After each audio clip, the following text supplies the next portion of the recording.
For me, just feeling a body trying to find space, I find very beautiful. Yeah. Okay.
Very beautiful how the sense of space is created by the bodies.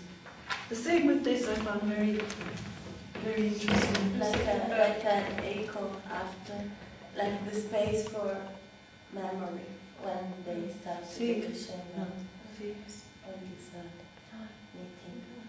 There was density that was created, there was a material that evolved, the density of these things coming together, and then there's a sort of elasticity of it kind of still being sort of stretched out in the space, opening the sound.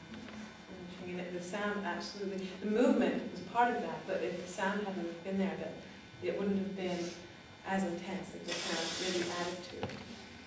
Good. Yeah, it's such a hard time with this kind of thing, performing this way. Like it's having that kind of steady stillness, and for me, just approaching the crescendo is really hard. And once the crescendo passes, it's like, oh great, go. Oh yeah, because it's a kind of performance where you're totally at service to a structure and something else. So it's not. Also, you have the problem, as you say, of doing a crescendo when your body is in a. This is not a crescendo type movement. So talk about disassociation. That's the thing. It's actually you have to hold the crescendo. And Yeah. the body is to stay. Yeah. That's what's happening. There's also a physical thing, like when you, because like Tan, when you feel just not just the presence of the person, but the expansiveness of the sound. So it feels. I like the word crescendo because it's moving. Yes. Volume for me is just like something you switch on and off. I mean, volume, of course, volume is also sort of density, but there's something about the yeah. Well, that's Tan. Oh no, I was just going to say, like, one thing about like decrescendo, like oftentimes the first impulse when you go to decrescendo is to pull back, and it's very important to keep thinking of the breath moving forward, you know, and that's why I really liked that procession you know, of keeping moving forward in the same direction as you're decrescendoing, you know, so that there's that same consistency of momentum. Something else, my sensation, the way I kind of describe it, like when I'm teaching, but I mean, it's just my own sensation of when I'm decrescendoing, it's almost like when you're standing on the beach and like the waves go out from behind, or like riding backwards in a car, you know, where you have that sort of two directions going at once, you know, it's almost like it's washing over you, or I don't know, it's hard to describe, but that sense of, you know, there's still this. That's a lovely image of being pulled back when you feel this sort of water coming back. Yeah, you know, or you're looking down at your feet and you feel like you're moving because the waves are going the opposite direction, you know.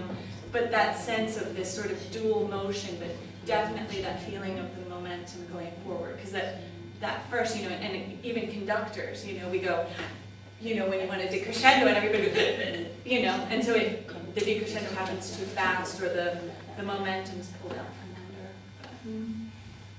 And there's some beauty in that tension, actually, when you're sitting that way, so step back, there's this moment that's Yeah. The other thing, and I think that's also, but I think it does help moving into a decrescendo. The other thing is, that struck me is this, when you have a mass together, and then how you change space, that your mass comes together, and then you're creating this space in the middle. It's what Lisa's saying about the backs. It's the backs separating, that space in the backs becomes une espèce de créer ça.